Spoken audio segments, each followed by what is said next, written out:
You're listening to the Cantina Cast, your home for thought-provoking Star Wars talk. Join Albert and Jonesy in breaking down the latest news, trailers, movies, and of course, your favorite characters from a galaxy far, far away.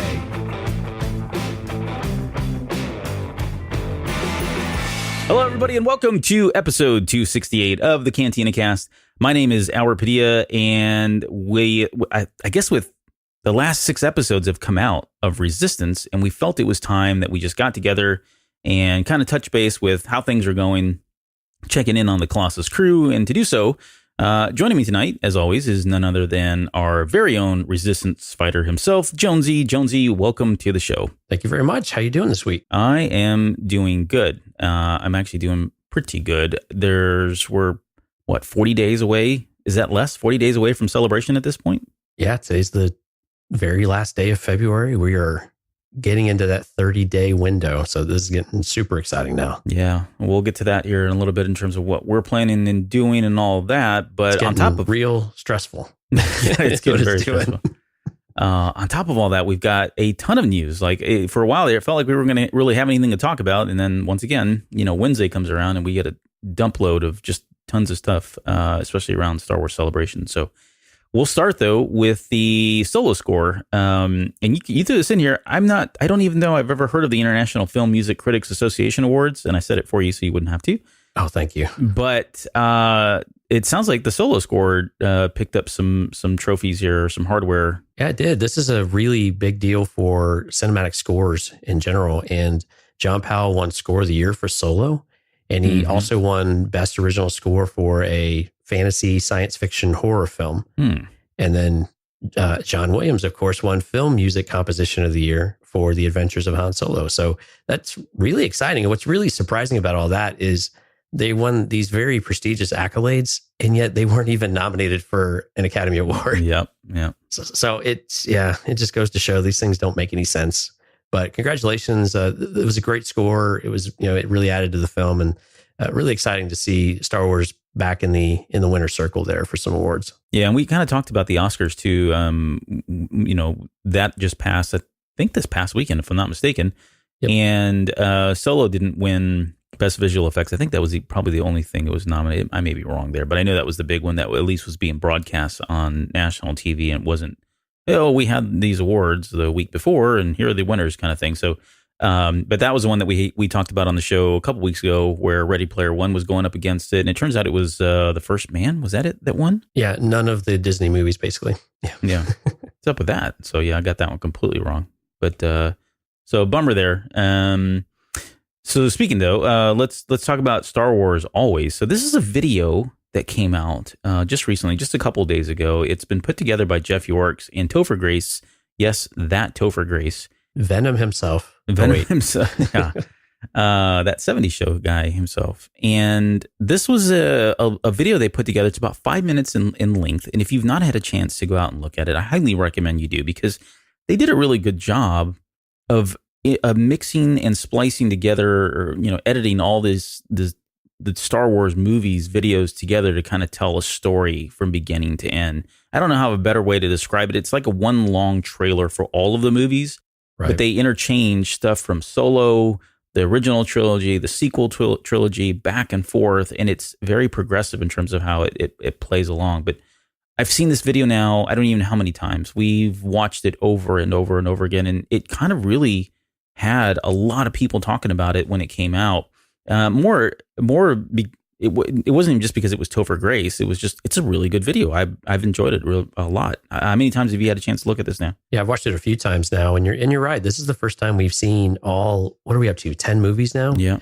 All stitched together in something semi-cohesive to tell a story. And that was really neat to see. I think this is, we have a lot of talented people out there in a variety of spaces, and the editing that we see on YouTube and a variety of other sources is really kind of mind-blowing to me. These things take so much time. And something like Star Wars, you could just feel the amount of love that went into it in order to create something that really just laid a great story out there and kind of walked you through it. There were parts that you could probably critique it if you wanted to, but overall, this was really great to watch. and to kind of feel like you had a cohesive story all the way through and tie those threads all the way through. Yeah, great video. Again, it's about 5 minutes long. Totally worth your 5 minutes. It's the best 5 minutes you'll spend, in my opinion, here with some Star Wars fan-made film type stuff. So go check that out if you can. Let's talk about Galaxy's Edge, because this is another thing that's happened here just recently. As of last night, we got one breaking thing, and then prior to that, let's talk about what happened earlier in the week. This was a costume reveal, which I thought was weird that they were doing it as the way they did it. Right, it was a big reveal. They're going to show the costumes. What's that? Yeah, a little bit. Yeah. So, I mean, don't get me wrong. There are a lot of costumes, and I get, okay, well, maybe they probably had to do this because, I mean, I'm scrolling through page after page of this stuff. But what did you think about this? Are you going to be wearing any of these? Because I'm looking at this first picture of these people, and you got to get further into the list. The first several are very much, if you go to Disney today and you go to Star Tours, they still have these gray and royal blue and kind of orange accents for the cast members. And some of the early outfits you see in the post, and we'll have this linked in the show notes, are very reminiscent of that. They're a little cartoonish, a little throwbackish, if you will, kind of 80s kind of feeling a little bit. But as you get into it further down, you really start to get the classic Star Wars feel. You get the smuggler type of outfits. You get more of the Tatooine, the kind of robes and the outfits that we see with Luke and Rey, and more of the, those types of fabrics, as well as you start to see the First Order costumes and the Resistance costumes. Then you start getting into the actual movie replica type of styles, if you will. And I think overall, these are going to look really good. I mean, the ones I thought were actually my favorites that weren't, from a movie type of deal or from one of the movies or replicating it, were actually some of the food place outfits that, again, had more of the tunic type style to them. I thought they did a pretty good job. So it'd be interesting to see these in person and how they wear them and how they really fit with whatever space they're in. But you're right. It was a lot of costumes.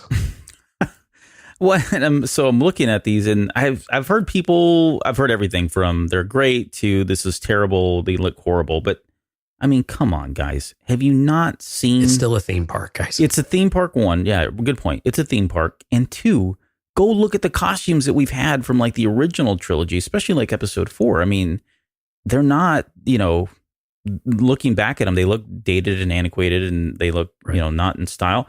But this isn't, I don't know what style this is. It ain't a style that we're used to. So I don't know how anybody can be really nitpicky with the costumes. I mean, I don't know what you're looking for if you're, tearing down these costumes, because this is Star Wars and we've seen just about everything. And and if you go to the parks, these kind of fit with what you see in the other parts of the parks. And I will admit, often the outfits that they're wearing now do feel a little dated in some spaces.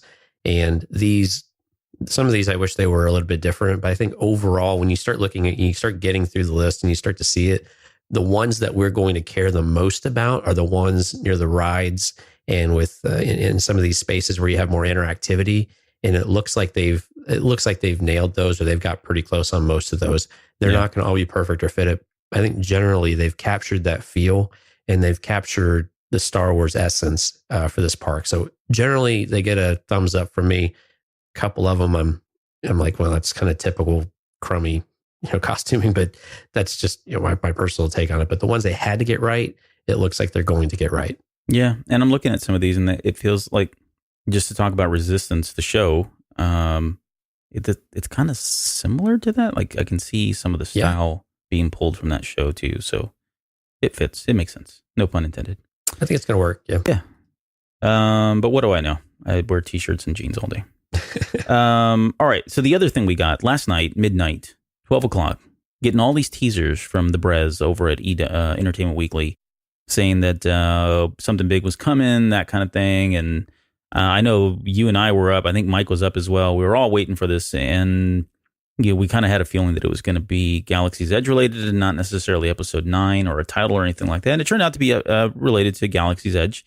And it was Entertainment Weekly announced their Fast Pass look at Galaxy's Edge. And so we kind of got a firsthand accountable experience from somebody like Anthony Breznican, who was telling us about what Galaxy's Edge was going to be like. So this is very similar to like the stuff he did last year or 2 years ago. My apologies. 2 years ago when he was talking about The Last Jedi and kind of spilling the beans and giving us a lot of inside information that hadn't been leaked or released officially just yet. So what we got from that were everything from what Smuggler's Run, the ride, is going to be like, to Rise of the Resistance, to we got to see some plates of food and what that was going to look like. There was a menu that was released, merchandise, just a lot of pictures and a lot of, I guess everything. It was a total like 8 or 10 different write-ups that he did. Yeah. With a lot of information about the theme park. So the cat's out of the bag at this point. But I guess, so what for you stood out from all of that? Was anything, did this get you even more excited than you already were for Galaxy's Edge? Or was this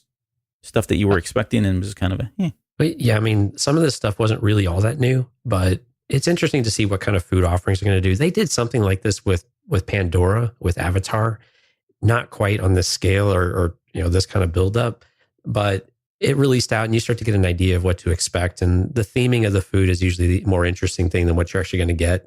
But honestly, it was the merchandise that kind of caught my attention, because that's when they did Toy Story Land, that fell a bit flat.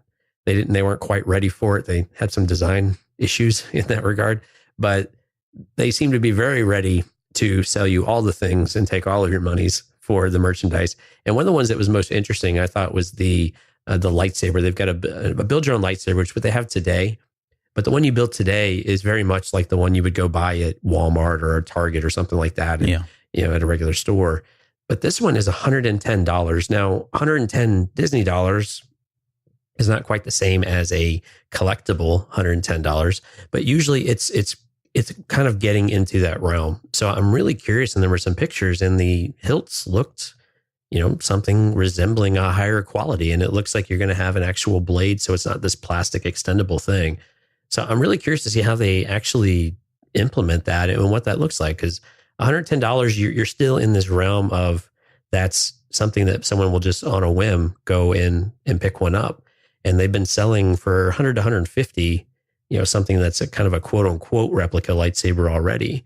And so how will this stack up with that? I think will be kind of neat. Yeah. But I don't want to steal your thunder, because there was another pretty cool thing that got announced. Yeah. So the one thing that I got excited about was we got to see Hondo Ohnaka. Yeah. And we got a animatronic of him, and it is, go watch the video. It's like scary realistic in terms of how it moves. And even when it's just kind of idle, when he's just, his mouth is moving, his body is still very slightly moving. It just 100% natural. I mean, it's like Rise of the Robots, Terminator, Judgment Day type stuff. Like, wow, if they gotten this good with the animatronics at this point, it's better than the Pirates of the Caribbean animatronics that I remember at Disneyland. So, it absolutely is. And Disney and animatronics and all of the newer rides that they've done, it's incredible. Each one gets better. Each one gets more lifelike, to where it's a little more difficult. You still know it's animatronic because you're a smart, intelligent human being. Right. Congratulations, listeners. Everybody is this. So, but when you still see it, the fluid, how fluid the motions are, and the way that they have certain little ticks or little motions. The attention to detail in these things is really incredible. They've got a shaman on one of the Pandora rides, and it's really well done. The ride's kind of on the boring side a little bit, but the motion of the shaman is incredible. And so I was really excited when they were going to do this with Galaxy's Edge.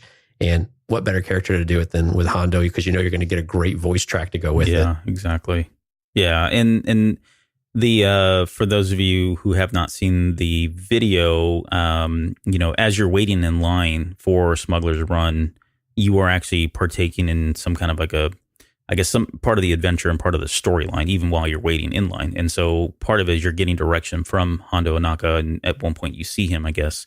So right. It seems like they're doing a lot of the things right here to try to make you forget that you're waiting in a line for so long, right? Keep you occupied, keep you busy, which is probably the best that we could hope for, given how busy this thing is going to be. Yeah, what's really interesting on Smuggler's Run is that it's not a queue. You get some sort of, I'm just going to call it like a pager or something like that, a queue, like a numbering type of system, and you can just wander around and you just do what you want. But yeah, Disney's really stressed this of having interactive lines, to where when you're in line, there's something to do. There's something to keep the kids from going insane. Right. And you can imagine these lines are going to be 4 to 6 hours long. They'll probably end up capping the line. They'll be that long. All right. So overall, I'm maybe a little bit more excited about this, but I'm not. I think I've told you this is not. This just seems something that keeps getting further and further away from being a reality for me. So it's cool. I will live vicariously through everybody else, but I'm going to whisk you away, and we'll have a guys retreat after Disney. Your family will hate you forever, but you'll have a wonderful time. Yes. What more could I ask for? All right. Well, let's talk about Star Wars Celebration because again, is that a thing? Yeah, it is a thing. And I know we're going a little bit over on news. So we're going over longer than we normally do. But let's talk about the Star Wars Celebration art reveal. So for those of you guys that know or have never been, they tend to release all these special edition type art prints that you can purchase exclusively while you're at Celebration. And they get the best of the best. And that is exactly what we got here. There is some outstanding artwork that they are selling now, or they will be selling at Star Wars Celebration. I don't know, maybe we'll throw the link in the show notes if you haven't had a chance to see these. You can go to starwars.com. You can kind of scroll through all the different prints that they've got. Lots of different types of paintings versus, oils versus sketches, drawings, that kind of thing. There are so many. They're all great. I mean, they're all absolutely amazing stuff. And I don't know. Do you have a favorite here that you've got your eye on? Is this something that you would purchase? I've got 7 or 8. Well, there's $900 at least. These are So it's a good point. These are usually limited somewhere in the 2 to 250. So 250 range of releases. Some of these you can go pre-order right now, but you have to pick them up at Celebration. So these truly are Celebration exclusive. This isn't like a Hasbro Celebration exclusive where afterwards you can go buy it. Mm-hmm. So, but yeah, there's almost 10 that I'm really, really interested in. But the one that really jumped out to me was by Chris D called Pack Hunt. Yeah. This has you written all over it. Oh, it's perfect. So this is the Clone Troopers, and they're modeled after Navy SEAL paratroopers. So you're kind of below them and you see them jumping down. And it's such a great thing. And if you love Clone Troopers, this is almost, I think this is a must buy. So I need to go and look for this one to see if they've done a pre-order, because it would fit with some of the artwork I've got for Clone Wars. Yeah, there's some, I don't know. You got to see these. I posted one of them foolishly, and I should have waited to post the rest of them on Instagram. I think I posted the Darth Maul one because I really geeked out over that one. Yeah. But again, they've got everything from the Mandalorian to Phantom Menace to there's a Matt Bush Rogue has got One in there. What's that? Yeah. Matt Bush has got one in there from Solo. Mm-hmm.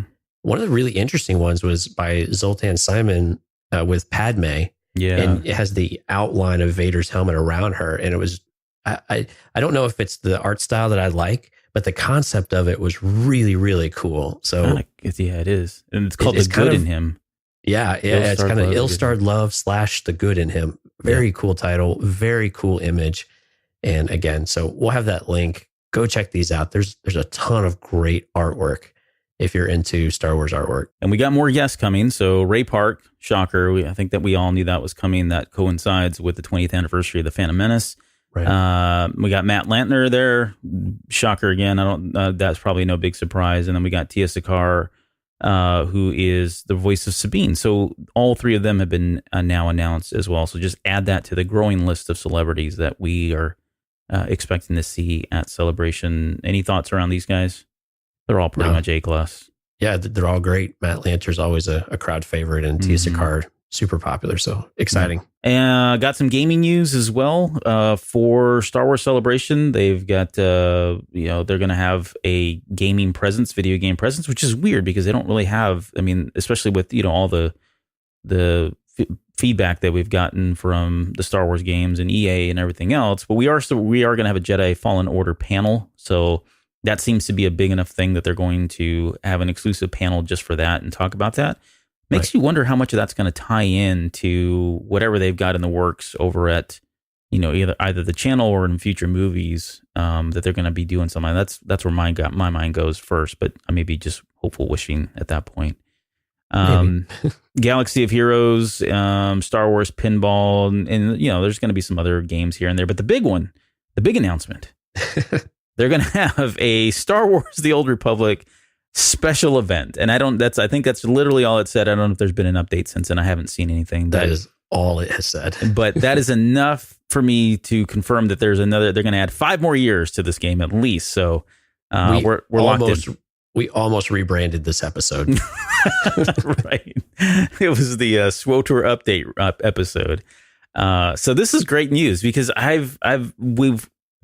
if you play the game or at least you follow it enough, you know that the developers have been very much hinting that, no, trust us, things aren't going away. And it's more than just conjecture and making people feel like, no, really, everything's fine. We're not closing the servers down. You kind of got a sense that they were being sincere about it without really being able to say why or how. So when you see this, I would say I wouldn't get too excited, but it sounds like they're probably going to keep the lights on for at least another year, maybe possibly 2. Maybe they find a way to work in this, and maybe it all ties in. Maybe they are going to visit the Old Republic in some form, and that'll pump new life into this. So I don't know. I'm pretty excited about it. You know, they keep flirting with adding more into the Legends. There's rumors of this going on too. So it wouldn't surprise me if this kept going on and they found a way to revitalize some of it, because it's so segmented away. Mm-hmm. And again, it's a way to kind of keep the Legends alive in some way. And yeah, I think that's always can be fun. That can always be a fun story. Yeah. And so if that all is exciting to you and you are heading out to Celebration this year, please join us as well. We'll be announcing our date and time for our show very soon, hopefully. And also we've got a link out there that we'll put in the show notes. It's on the website, but eargluemedia.com/SWCC. You can go out there, sign up, and get alerts and information about where we will be and participate in anything that we're going to do, both during Celebration and even afterwards. We've got some things that we've got lined up as well. And then on top of all that, Jonesy and I, Mike, we've gotten together and we are planning out some Star Wars Celebration focused content that we hope to have released very soon. So these may be 15-minute episodes. It could be 30-minute episodes, just things that kind of tie into Star Wars Celebration as we get closer, maybe some behind the scenes stuff. And maybe some insight into possibly what we're going to do at the convention itself. But it's still early on, but we should have that coming to you guys very soon as kind of bonus content here. Anything else you want to add on that one? No, please go sign up on the website. We've got a great list going. All right. Well, I think that is the longest news segment I think we've done since our tenure together. Challenge accepted. And probably because we don't have this, well, all right. So let's do this. Let's get into the main show. Let's do it. Yeah. So the main show, it's been at least 6 episodes. I think maybe technically 7. There was one that came out just recently this past weekend, but we thought we'd just chunk the next 6. And then beyond this with Resistance, I think we've got, is it 3 more? And the last one's a 2-parter. Is that right? That sounds about right. I think so. So we'll have to come back and come back and touch on those, which, the last one, obviously season finales, especially with Filoni and some of the Star Wars animation that we've had in the past, they tend to be a little bit more meatier. There's more stuff that we can pull for them. So should be quite capable of putting the show together. We got that teaser a week or 2 ago from Steve Stanton saying, hey, you're going to have a lot to talk about. Big things are coming. And we're getting this. I think we're seeing some of the seeds planted. So we'll talk about that here.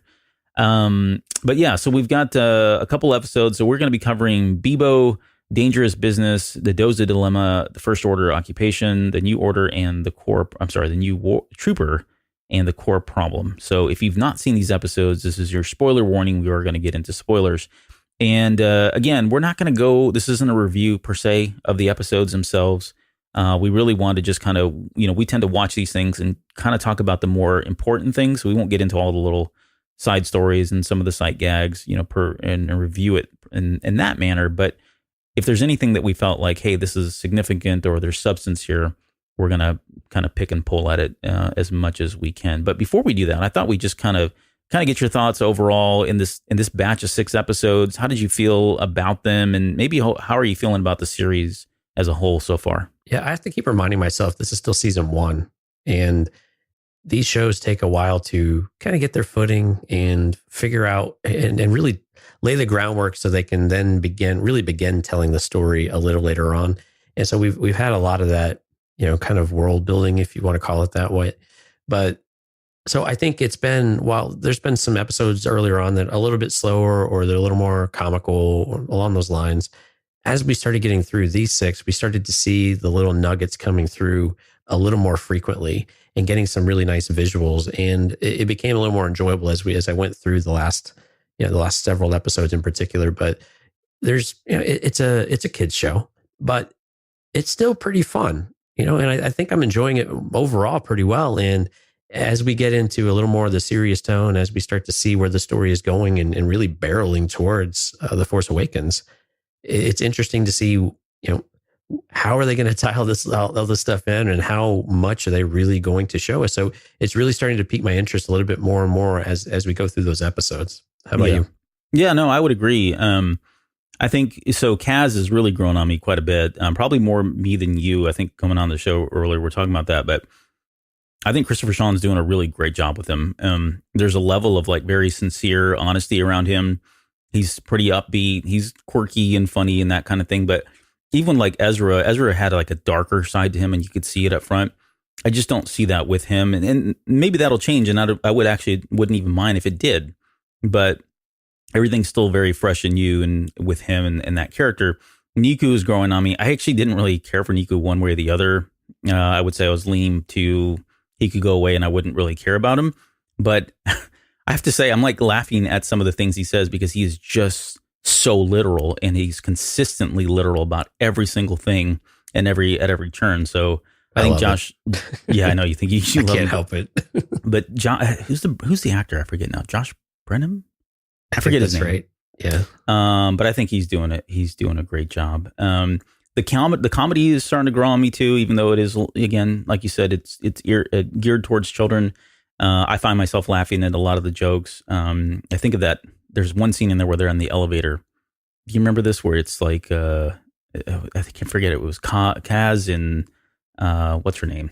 Sonara. Yeah, they were in the elevator. And it's a stereotypical, the music, classical music playing, whatever. But just stuff like that I don't know. It is starting to grow on me quite a bit. And now here's the other thing too.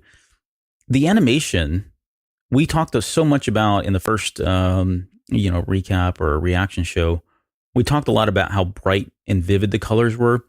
Right. These 6 episodes were some of the darkest, and I don't mean dark in theme, but I mean dark in color. Right. And I thought they did a great job with like the shadows, the lighting. Nothing ever was like hard to see, or they're whatever they're doing, it's working well. So again, I'm just really starting to really enjoy the animation more than I thought it would, because I thought I was going to be challenged to really get something from it when things got a little bit darker and all that. But I think they've done an outstanding job there as well. So I agree with you. The engineering level has quickly become one of my favorite sets. Mm. Because it's just with all the the steam, the oranges, and you got and the turtles that are great. It's just it's a really cool environment, and you don't have I mean, you can get a lot of the shadows and you still keep a lot of that detail, but you don't have the abruptness that we saw a little bit earlier on, that we had said when you see a shadow, somehow you still have a really bright face coming at you. And I think they're starting to, I don't know if they solve these problems or they just get more mature, they get more comfortable with what they're doing, or maybe we're just getting more settled into it. But overall, really like it. Engineering has quickly become one of my favorites. The space, anything in space though, with the ships is still my favorite though. I just can't help it. It's, man, everything we see on screen is just so sharp and vivid, and the blasters, and it's great. Yeah. I love everything in space. So what can I say? Yep. All right. Well, let's talk about the first episode, Bibo. And I've got a quick blurb here. Nico befriends an alien pet who draws the attention of its mother, that then attacks the Colossus in an attempt to rescue her offspring.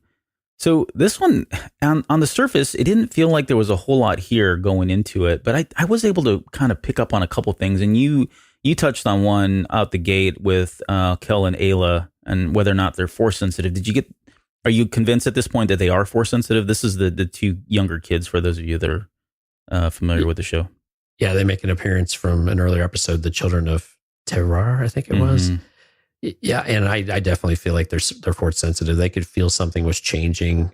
They were having dreams, things like that. And so clearly they've got some connection here. And so again, the Force always finds a way to sneak it way into these stories. And I think this is a really good use of it, to where you don't have to throw it in our faces. We get it, and we can let it linger there, and maybe it'll come up later on. Maybe it won't. But I think they're definitely force sensitive. And I was kind of happy to see the kids come back a little bit, because I thought they were just going to get written off and they just disappear. Well, and so on that point, and I'll kind of jump ahead here. And one of the things I took down as a note, and really what you asked me, what are you going to say about Bibo? I'm going to probably say the same thing I'm about to say now.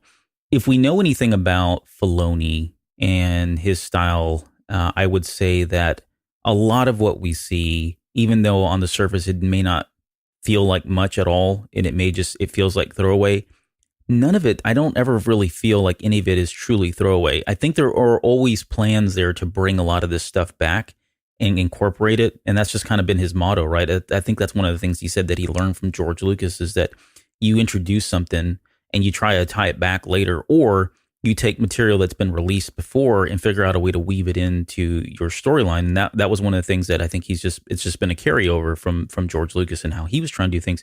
But I never feel like this, especially like in Rebels and Clone Wars, and I'm getting the feeling here, I don't know that anything is really a throwaway. I think at some point, right, a lot of this will resurface. Even if they have intentions of resurfacing it, even if it doesn't come to fruition, I think they are going to try to. And this is where I would say with the kids, with Kel and Ayla, definitely I think they didn't throw those two kids in early on in season 1 to say, we'll never see them again. And we've seen them now in this episode. We see them again a little bit later. I think the Force piece of it is probably going to play a larger role down the road here as well. And I was surprised, and I'll jump ahead to one episode, but when we see them again after this, and they're fishing and they knock that stormtrooper out, I thought for sure she was going to use the Force in some way to kind of get away, and we didn't see that. And maybe that was the most obvious thing, but the fact that they're popping up in that episode as well, it sounds like they are going to be continue to be, I guess, a character that, or characters that we would see going forward. And the other thing, so yeah, you mentioned it. So I would agree, yes, they're Force sensitive. It wasn't so blatant, but it was enough that it was very much heavily implied that they were, especially Ayla, since I think he makes a comment that she's having that dream over and over again, and that quote, "It always comes true."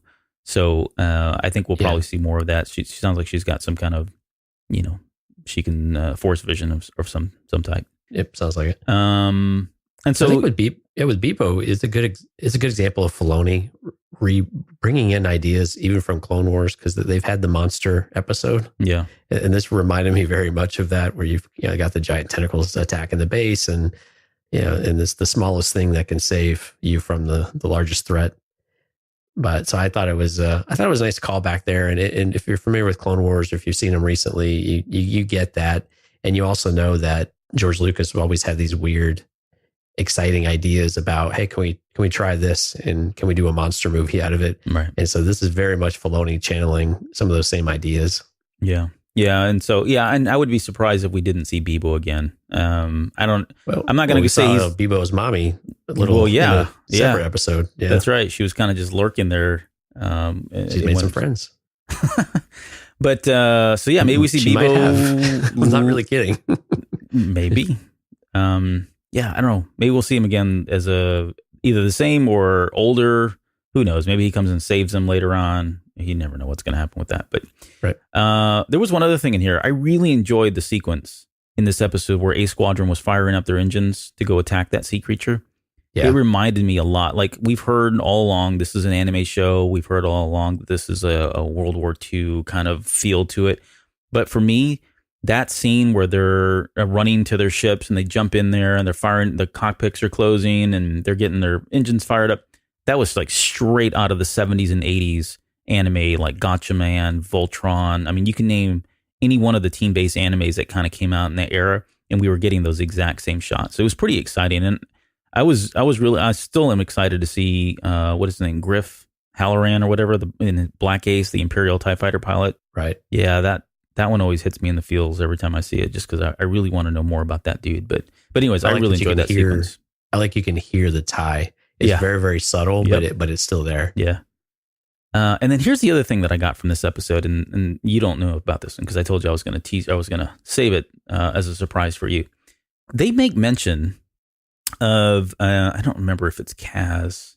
Yeah, because they're talking about the Z95s, right? And he's like, are you sure it's not a Z96? And he says something in there. He says that it was used by a Reaper squadron. And so I'm thinking, okay, I don't remember a Reaper Squadron. And of course, I don't remember every single squadron in the freaking Clone Wars because there were so many. So I went back and just looked and said, has this ever been brought up before? And it has not. This was the first time Reaper Squadron has ever been mentioned. But I thought it was interesting that they threw that in there. And it got me suspicious as to why they would even put this reference in the show. And I started thinking about, what if we were to see in this new season of Clone Wars some kind of battle that takes place on Castellon, the planet, and that would hopefully maybe explain why they were able to find a Z-95 headhunter from Reaper Squadron there. And then later on, they're like, hey, let's go back there. Maybe there's more, right? Her, Kaz, and I always want to call her Zendara. That's not her name. Zanara.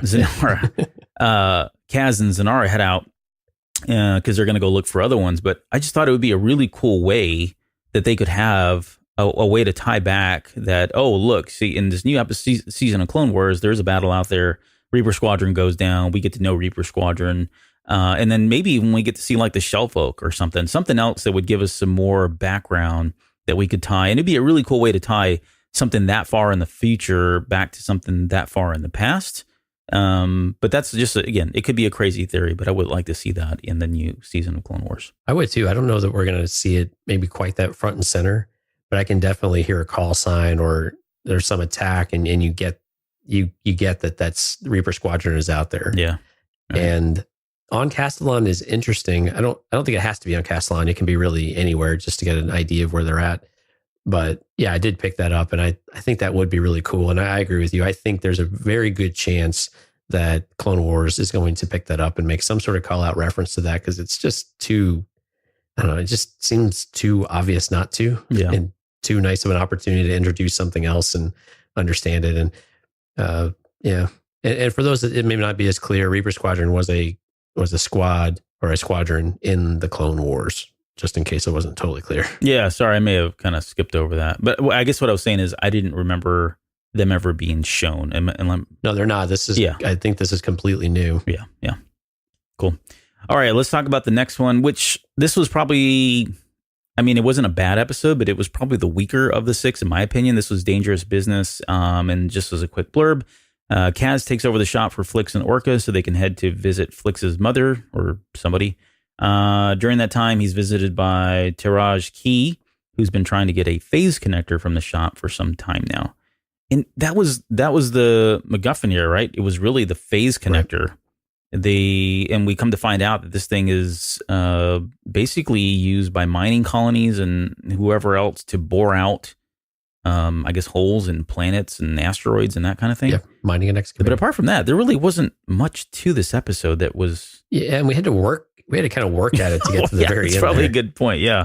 Because we didn't really know what the phase connector was. We didn't know what it was for most of the episode. Until the very end, yeah. Yeah, literally like one of the last lines of the show. And then it's like, oh, okay, that's why it's so important. And it started asking, prompting other questions in my head, and it maybe did for you as well, of, this thing was, I don't know, it didn't seem all that large. Mm-hmm. I mean, it was roughly the size of a dinner table in kind of length, and about as tall as a human, maybe 6 foot. But it seemed like it would take a lot of those to fuel what we know they want to do to small planets and asteroids, or not so small planets eventually. So it kind of begged the question of how many of these things do you really need for a potential, again, spoiler alert, Starkiller Base. So and then that's the part that it wasn't clear to me, because I definitely can see that that usage of this thing. But I started thinking, well, was it meant to be the device that was used to bore out a hole in whatever planet they decided to build Starkiller Base in, so that they could retrofit it with like the cannon itself? You get what I'm saying? Yeah. Like, did they bore out that planet in order to put the cannon in there, or was this the thing that somehow was being used as part of Starkiller Base to blow up other planets? That part wasn't exactly clear to me. I think it would make more sense that it was just used to bore out the middle of the planet to put the cannon in, as opposed to blowing up bases. But I mean, who knows? It was very vague. No, and that's a great point. And it's not. I could see why. I could see the boring and the coring it out it needs to happen as well. But then some of the other pictures that we get later on, and the images in the other episodes where we see the destruction that's happening, or the kind of the testing, it blurs that line a little bit of, is there a direct connection with that? Do these have multi-purposes? Or can you tune them to do something different? And I think that's where I got to it. You're right. It may have this initial use is useful, but once you get that set up, can you crank it up or get enough of them to where you get what we see on screen in Force Awakens? Yeah. I don't know. We'll have to see where this goes. We've got an episode coming up that talks a little bit about it. Yep. I don't know. I feel bad for Ilum, if that's really the planet that got bore out. But anyways, okay. Whoa, wait, what? Wait, Ilum? Yeah, Ilum. What did I miss? Oh, no, nothing. Let's move on. Okay. Let's, you're like, you're breaking my heart. No, this is all like unofficial stuff. Okay. But anyways, all right, let's talk about the next episode. And this was the Dozit Dilemma. So I forget his name. Is it Kragon? Kragan, that's it. Kragan and his pirates look to kidnap Tora, Doza's daughter, in an effort to force him to accept a First Order security detail on the Colossus. And the first thing I have is, it's so wizard, man. Because we got a quote in there of "It's so wizard," which was cool. I mean, everything Phantom Menace is cool right now because we're celebrating the 20th anniversary. But no, seriously, this was kind of a Sonara show, right? I mean, we got a lot from her and a lot of her background. You get a sense that Kaz and her kind of, at least from Kaz's perspective, it's starting to become more than just friends. You can see that he has an affection there for her. She turns out we get more about her pirate ways. She's a spy, and you get a sense that maybe she's never really had friends before, and so there's a lot of character development I think that happens here, and in the next 2 or 3 episodes with her as well. And she knows what's about to happen, and she almost encourages Tora that she needs to increase the security detail. She's getting, I guess, second thoughts and doubting whether, this is really the right thing to do, because now we're at one point, Kaz and Tora and everybody were all just kind of pawns or, means to an end. They've now become her friends, and she's got mixed feelings about all that. So, and then at the very end, Kaz realizes that she is indeed either the pirate spy or somebody that's helping them. So, let's talk about Sonara. How did you like her as a character, as a scavenger here? I think this episode and the next one were really good for her, and I ended up liking her a lot more. I think having her kind of infiltrating the team and learning these things, I think is what makes her really interesting. And and I don't know, I'm glad to see they're developing the character. I was a little disappointed where she ended up, only because we do start to see the bonds, and I think I think it's more than Kaz seeing the interest in her or being very obvious about it. But I think there's a little something going his direction as well. Yeah. But she's still very, very guarded on that, and she's not going to let it go. But clearly the rest of the team in general is starting to erode some of that barrier, and she's beginning to think, she's not had any of this before, so it's also foreign to her. And so it's, as she experiences it more often, is she going to allow herself to enjoy that type of environment? Or, I mean, so it's unclear why she wants to go back. Even still, she seems to be doubting going back to Kragan and the company. But, it's frustrating that she ends up going back. But I suppose that could be used as a later plot development as well. Yeah. Yeah. And I think that, I'm trying to remember, that's actually the next episode that she goes back. And we can go there real quick, because I had a comment on that too, because Kragan tells her at the very end that, he asked her, is she ready to come home? And she says, more than ever. And she kind of lingers on that. And I don't know what that really means. Like, I think she's trying to convince herself. Yeah, maybe. Almost. No, you're right. It was a little out of place given some of the dialogue we'd had around that. But yeah. I guess so going back to the Dozit Dilemma, we had the First Order double cross. Did you see this one coming? Yeah. Yeah. I did. I mean, right. They want control of the base. So they're pretty clear about that. So whatever they can do in order to satisfy that, they're gonna pull this kind of trick. I was a little surprised we, saw it happen on screen. It the show, it has been trending a bit more towards younger. No one seems to ever hit anything with their blasters kind of thing. Yeah. And for them to just pull it and gun them down. Yeah. Von Red just went nuts on him. Yeah. It was one of the first times, I think, at least that I recall, that we've seen the violence kind of be front and center and be very clear. Yeah. I was kind of making a joke. I mean, it's pretty obvious what they're doing here. Even from early on, you got a sense of what was going to happen, that there'd be a double cross, and then they would come in and look like the victors and the saviors for her and try to win over Doza and his allegiance. What was interesting, though, is when they got back to Doza, to Captain Doza on the Colossus, they just said, here's some troopers. Even though he continued to resist it, all of a sudden now they're like, okay, no, it's cool. We're just going to go and we're going to go. You got it. They're at your command, whatever you need to do. And they just left them there, and he just kind of accepted it. There was no saying no, I guess, at that point. Yeah. So that part was a little odd. Yep. And just quickly, I had in here Kragan's ship, the Galleon. If you haven't had a chance, go look at that. I mean, I don't know if we'll put a link in there, but it's pretty cool. You get a picture of it in this episode, but if you go out to StarWars.com under I think it's the database stuff, but they've got some concept art, or at least maybe the final art in terms of what it really looks like, and you can see it's been compiled of a bunch of Imperial pieces. So like the hull is from an AT-AT. There's a Lambda class shuttle that some parts and pieces of a Lambda class shuttle that they've used to make this thing, but it's a really cool looking thing. And overall, it's supposed to look like a shark.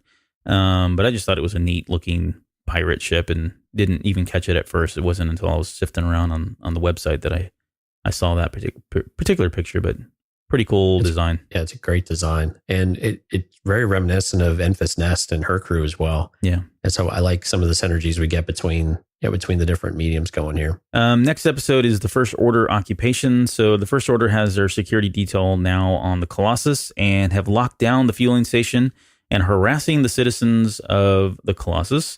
They're also in search of the pirate spy Sonara, who is looking to get to escape from the base. And so this is probably what you were hitting on with Doza. He's like, I don't understand. Maybe you're right. I didn't really understand why he's just. You have the word delusional. That's probably a good word. He's just completely out of touch of what's happening here. I mean, even everybody seems to know it, but him, right?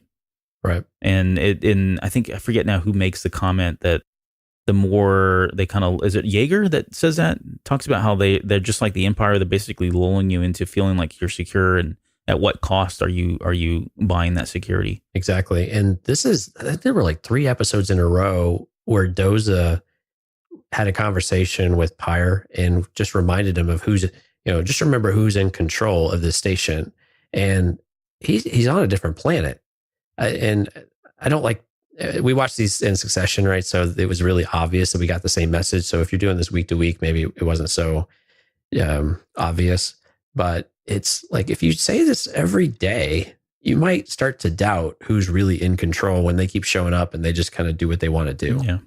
And so I don't understand why he's having such a difficult time of understanding what's going on. He seems like a very smart guy. He's a former Imperial. He knows how this stuff works. Right. If anybody should know, he should know.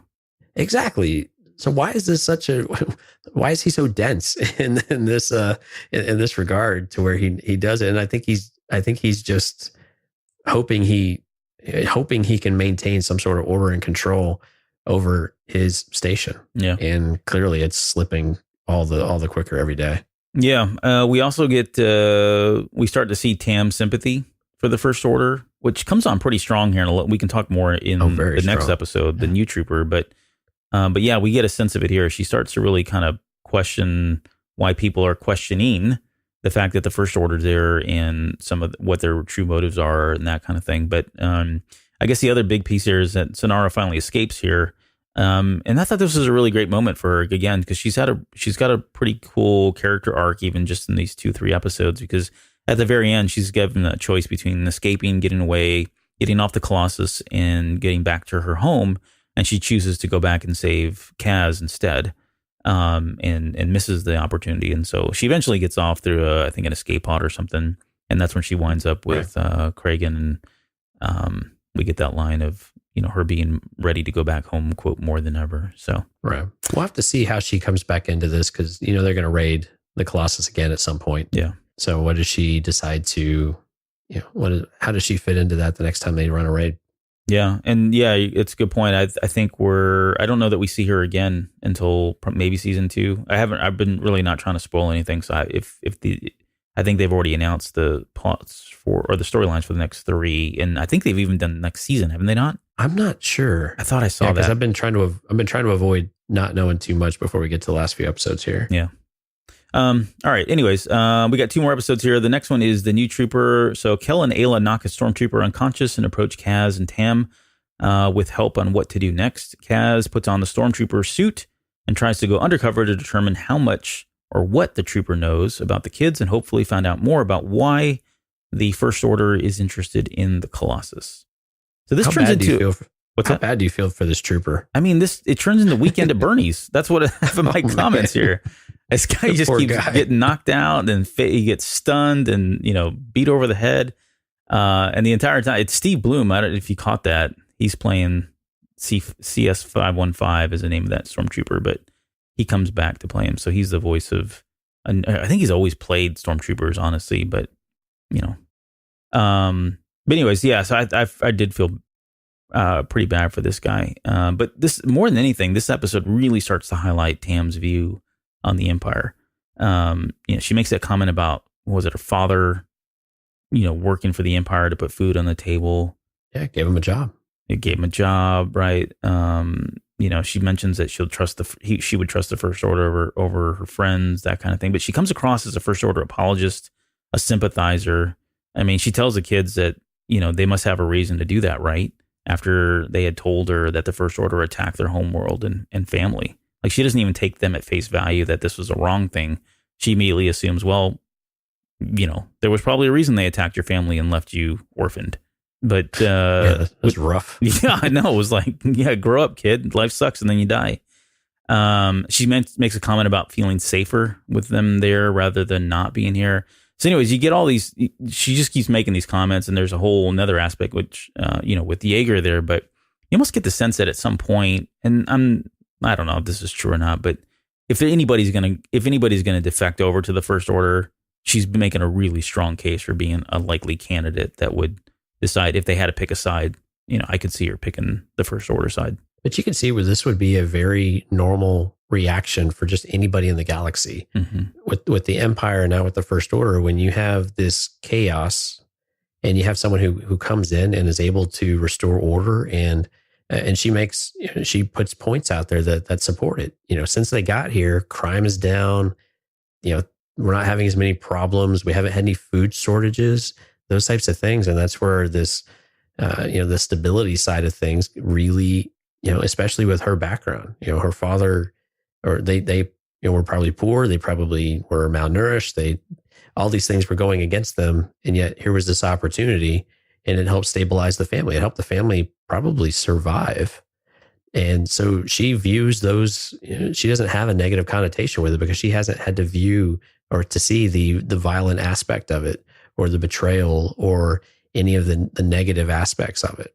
Even though she's, presumably still had a very challenging life, and a very blue collar life as well. Yeah. But she still, she still has positive reaction to it. It doesn't seem like they're so bad to me. Yeah. I mean, it worked well for Hitler. So right. But why would, I just don't understand why she would trust the First Order over her friends. I mean, especially Yeager, who is, probably taking care of her for several years now. Yeah. That part rubbed me wrong. I don't understand why that would be the case. And just in the story aspect of that, it seems like I see more conflict on her face. I see it, but it seems like there should be more. Yeah. I think I've chalked it up to resentment towards Kaz, because before Kaz showed That's up, a good point. Right, she was supposed to get the fireball, and she was going to be the next ace pilot, and that's why she was the favorite. Right, she was the favorite, and then Kaz comes in, he gets her ship. Yeager's basically allowing Kaz to go off and do things, and she's not being held to the same kind of standards and stuff. And you kind of get that sense, especially in this episode, in the next one, the core problem, where she's just resentful, like, this sucks. Why does he get to do everything and you don't say anything, you don't challenge anything? And then the only thing, Jaeger comes back, and this is probably, not really helping on his part, but he keeps coming back to the same thing. Well, there's just things you don't understand. Yeah. Right? Thanks, Dad. Yeah, exactly. Thanks, Dad, jerk. So yeah, I mean, I guess there's probably a lot of resentment there, and maybe that's why it's starting to kind of creep into, well, her relationship, or she views the her allegiance with the folks in the Colossus is being different now than with the First Order and all that. But that's probably where it's stemming from. It seems like at some point, well, I'm just going to speculate for a moment. It seems like at some point, to go back to what you were saying previously, that she's going to find out what Kaz is. Mm-hmm. And you're right. She's going to have a choice to make about whether she's going to turn him in or not. And I don't know. It sounds like your money is on that she would probably turn him in.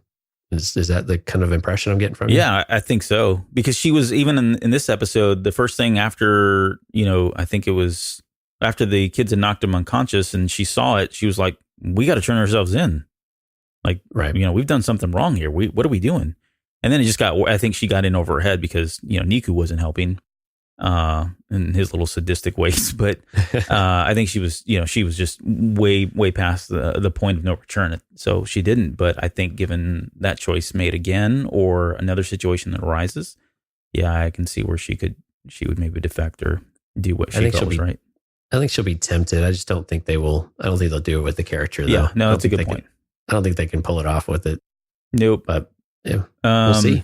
It's probably going to happen. I think the situation's going to happen. We'll just have to see how they resolve it. The next thing we had, you'd put in here that the full garrison was on the way, and that they weren't. Yep. And I think I remember who says, but they weren't coming to protect the citizens of the Colossus. You kind of, maybe they're setting up for, like a later confrontation or something here. But it sounds like, yep, you got your foot in the door. Time to kick it down. Yep, and we see that in the core problem, especially with the opening scene. But we'll come to that here in just a minute. And then finally, called it. But the what was it? The confirmation that the First Order had interest in the Colossus itself. Right. And there's two parts here, because initially they say that this is whoever has this is it's a good fueling outpost, right? If a war was to break out, right. And then a little bit later, though, they make mention that it's really more about. I don't remember if it was in this episode or the next one with Poe, but he says something about that it's more about ensuring that the Resistance can't have it, rather than, it's great if you can have it, the First Order can use it, but it's more about ensuring that the Resistance doesn't have it. Right? I guess it's two-parter. It's a two-parter there. Yeah, and it sounds like it's a lane to get in and out of these regions as well, mm-hmm. and it's a key point in order to do that. And so the Resistance the First Order is still trying to stay relatively hidden. So it becomes a key supply point for them in order to come in and out from where they're at, I think. Yeah. Right. All right. The final episode is the core problem. Poe returns for one last mission with Kaz before a more important mission from General Organa. Together, they uncover more evidence that the First Order is up to very big things and even massing a fleet ahead of a looming war. Okay, so I've got to get something off my chest on this one first. Yeah. Is, Poe, why are you in your Resistance pilot garb sneaking onto a First Order controlled base? Orange garb at that. Dude, there's no secrecy to what he's doing. Yeah. He's in straight up orange jumpsuit, emblazoned with the logo. And yeah, it was kind of hard to sneak on. Now getting off is the hard part. No, dude. Like, not getting seen in your bright orange jumpsuit is going to be hard. Right. Well, and it's funny too, because ironically, he makes a comment when they do Operation Widowmaker. He says, could you have something about his ship being a less conspicuous color? Right. Do you remember that comment he makes? And I'm like, well, that seems kind of, I don't know. Yeah. But anyways. To use one of your favorite words, bit of a jerk face. Yeah. A bit of a jerk face. Yeah. So real quickly, it's a good point, Ed. And I let's just give him the benefit of the doubt. Maybe he came in on something. The reality is, the reason, we all know why they do that, because my kids, if he wasn't wearing that, they'd go, "Who's that guy?"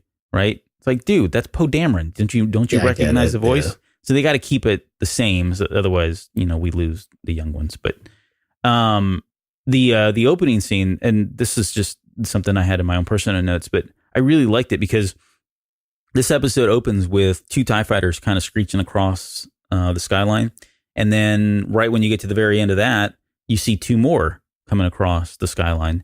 And so you get the sense, and it just reminded me of growing up in in San Antonio, where there was an Air Force base there, and that was just life. There were constant fighter planes and bombers and cargo planes, touch and go and lifting off and flying over at all times of the day, throughout the day. And you never, ever forgot that you were in a military town with several military bases there. And that's what this was doing, right? They were trying to show you that, look how much it's been very subtle. If you watch over the last 3-4 episodes up until this point, you see a little bit more stormtroopers show up, then there's more, and then there's more. Now there's a couple TIE fighters, and you get to this point where there's stormtroopers everywhere, and they're constantly flying these little sorties or these little routes in space as well. And it gives you a sense of, whoa, what the heck happened here? Like, it turned in from nothing to, a full garrison like we saw was coming. It's so funny you say that, because I grew up near an army base as well, and we didn't have airplanes, but we had attack helicopters and transport helicopters. We had all this activity above us all the time, and I had the same reaction to it. It's surprised. It's a little funny that we both had the same type of thing, different environment. This was about, I guess, Fort Hood's probably a couple hours north of San Antonio, something like that. Right. Yeah, but that's kind of funny. So yeah, going back to Poe Dameron, I mean, he basically just tells us that, hey, General Organa's got a pretty big mission for me, something over on Jakku, and so this would be, right around the start of the comic book, and then obviously the events in The Force Awakens. So it gives us a pretty good sense of the timeline here. It certainly aligns with where we see the Poe Dameron comic kind of pick up. So that's kind of cool. We get introduced to CB-23, who will, I guess, has become now Kaz's droid. So BB-8 and Poe Dameron are now together. And that whole scene with the Operation Widowmaker, I mean, I know this is probably not what they were going for, but it did remind me of the Falcon and the landing claw scene in The Empire Strikes Back, where they get a little bit, with the garbage. But yeah, CB-23. Any thoughts around her? She's kind of cute. Yeah, I guess BB-8 got too expensive. They couldn't keep paying him. Yeah. So, yeah, it works. It's another quirky, fun droid, colorful droid. Yeah, I'm curious if this means BB-8 is now. I think he's done. Yeah, it kind of makes sense. He's been with us for a while. He's got to be in other places at some point. So this makes a lot of sense for him to be now out of the show. The show is a little bit stable, and we'll miss him, because it was kind of nice having him there. Right. That sense of humor. So she's got to fill that, though. So I think that's the thing that she's got to continue to fill. They've got a writer, perhaps in a similar way as BB-8, but it'll be curious to see how they evolve that a little bit. Yeah, and I won't spoil it, but the next episode after this, you can tell they're starting to do that. She's got some scenes to herself that let her hold her own and start making a name for herself. So kind of cool. The other big thing really here is, so they head out and they are looking for, what is it? They go out to what they think is a sun and a solar system, or a system that's out nearby. And they get there, and it's, very, very reminiscent of episode 4, where that's what I'm trying to tell you. It's no longer here, kind of thing. The planet's gone, or the star is gone. It's been obliterated and killed. And we can only assume that this is something that Starkiller Base did, and certainly lives up to its name at that point. But then we also see those planets that we mentioned. They've got a number of planets that are kind of floating that were part of the solar system that are just been bored out, which we would assume was with a phase connector or something bore them out. But him being Poe Dameron makes a comment that if they're not drilling because they left the core there. So all the raw materials that you would expect to be useful, that they would mine from the core of a planet, they're all just floating around in space. So they weren't using it for that. Any thoughts on what we were seeing here? No, I'm not really sure. Because even at first, there's so many debris fields. Mm-hmm. You're kind of wondering if this. I mean, when we saw it in Force Awakens, the shot was able to scatter and hit multiple targets at the same time. So it was unclear if this was the same type of thing where they're practicing hitting multiple, or if they're just going from planetoid to planetoid or from object to object in order to do some of the testing, I guess. Yeah. But yeah, it was a little bit tough to say. They didn't really give you a lot of context with it. Right. We got a gravity well. That was kind of neat. It was just throwback to Solo. But more importantly, I think when they land on that one planet and they come across a temple, Poe makes a comment that this was, that there was a lot of these temples and a lot of these old ancient quote relics of a bygone era that were out in the Outer Rim, and that he makes a comment that they've been eradicated, that they were purposely eradicated. And interesting enough, and I did not catch this, I can't give myself credit for this, but if you go out to the buckets list and they kind of give you, so buckets list is on StarWars.com, and they kind of give you some Easter egg stuff to kind of look for in the episodes. But one of the ones I thought was interesting for this one was that the symbol that we see on the ancient ruins there while they're on that planet actually is the same symbol that Kel and Ayla have around their neck. So they got a little medallion that they wear around their neck. It's the same one there. So I don't know if this is that same planet or they're just, descendants of the species or whatever. But again, I don't know that you would even catch that without really going frame by frame and looking at it, because they only show those medallions around their necks for brief moments at a time. But anyways, I thought that was a nice way to kind of tie all that back. It is. It was a little disorienting though that Poe knew anything about some of this, and I had a hard time kind of following that and understanding how he knew about these civilizations or these cultures and how that played into what they were doing. Because what you see on screen and what you naturally start making conclusions to is not quite that same alignment. And I think he did. I'm trying to remember the episode specifically, but I think he did kind of come back and say that, the weapon may have, finished it off. Yeah, I'm trying to remember if that was, I don't recall now. Yeah. So speaking of what Poe knows and what he doesn't know, I had in here, how did he not know? Like he makes a comment about the probe droid. He's like, I've never seen one like that, which was weird, but maybe not. Maybe he's just not up. Maybe it's first order technology that he's not aware of, but he makes a comment and then he says something. He starts calling him the mom, which was bizarre, right. But anyways, So anyways, they get off the planet and they get chased by some TIE fighters, go through the gravity well. They make it out. TIE fighters don't. They do the droid swap, which is kind of funny. They kind of just turn their ships onto their sides and eject both of the droids and swap them like that. And there's a cute little moment where they wave at each other. Did they wave to each other? Yeah. That was kind of cute. And then once we get to back to the Colossus, we get more of Tam's defiance of Yeager. She seems pissed. Calls him out. Yeah, like she's super resentful here. And I guess it's justified. I'm not going to make an argument that it's not, because she's right. I mean, if you think about it, it's been Marsha the whole time. It's all been about Kaz, and it has not been about her. And so I can see, in all seriousness, I can see where she's probably feeling like this. She knows he's lying. She knows he's lying to her. Yeah. I mean, he's not transparent with any of it. He's hiding things. There's clearly stuff going on, and they were supposed to be, somewhat of a tight unit. And now all of a sudden this stranger comes into the mix, and he's got free reign of the shop. And he's not very good at what he does. He's getting better, but he's still not very good. Yeah. And he's a bit of a screw up.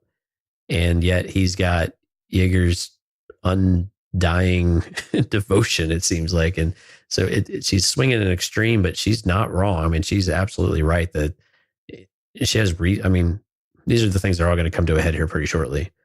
And I'm kind of wondering if the season finale is finally going to blow the lid off this thing. Yeah, we will see. We're not that far away from it. So, all right. Well, that's gonna do it for this episode and kind of recapping all that. Hopefully you got something out of this, and hopefully you're following along with us on all of these episodes. We'll come back and finish this season up at some point here, probably before Celebration. I would imagine we'd want to do that before Celebration starts, because there'll be too much to talk about after that. That's not Resistance. Yeah. Well, it depends on what we get. Yeah, I guess that's true. It really depends on what we get. So if you'd like to follow us on social media, you can do so at Instagram, Twitter, and Facebook. We're at the Cantina Cast. You can shoot us an email at cantinacastfanmail@gmail.com. We now have the Cantina Cast hotline. That's 803-717-CAST, CAST. If you'd like to leave us a voicemail, or you can even shoot a text over to us as well. We'd love to hear from you. Any feedback that you might have about this show or any of our previous shows, or if you've got questions that you want to queue up for one of our listener question and answer shows, you can do that in any one of those ways. What am I missing? Discord. Yeah, Discord. Yeah. airbluemedia.com/Discord. There you go. Visit the website, visit Discord, come visit us there, talk to us, chat with us. We'd love to hear from you. So, all right. That's going to do it for this episode. Next week, we are going to do something with lightsabers. We won't tell you exactly what it is, but I think it's something we haven't really explicitly covered in since we've been doing the show and even before the guys before us were doing. So we will get into some lightsaber discussion and kind of talk about some of the significance there around those. With that, any final words before we go? No, punch it. Punch it. Punched. We'll see you guys next week. See ya.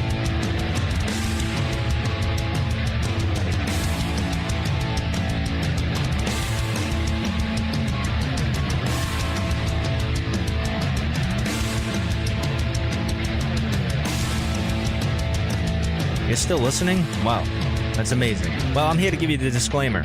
Normally we do a big, long, drawn-out disclaimer thing saying what's what and who's what and all that other stuff, but I think you guys kind of know that Lucasfilm and Disney have no affiliation with us at all, and we have none with them. We talk about Star Wars, which is their property, and all that other good, fun stuff, but I think you can tell which is our stuff and which is their stuff. If you can't, well, then send a lawyer to send an email to me, and I'll be glad to chat with them. Other than that, you know what's what, so that's your disclaimer.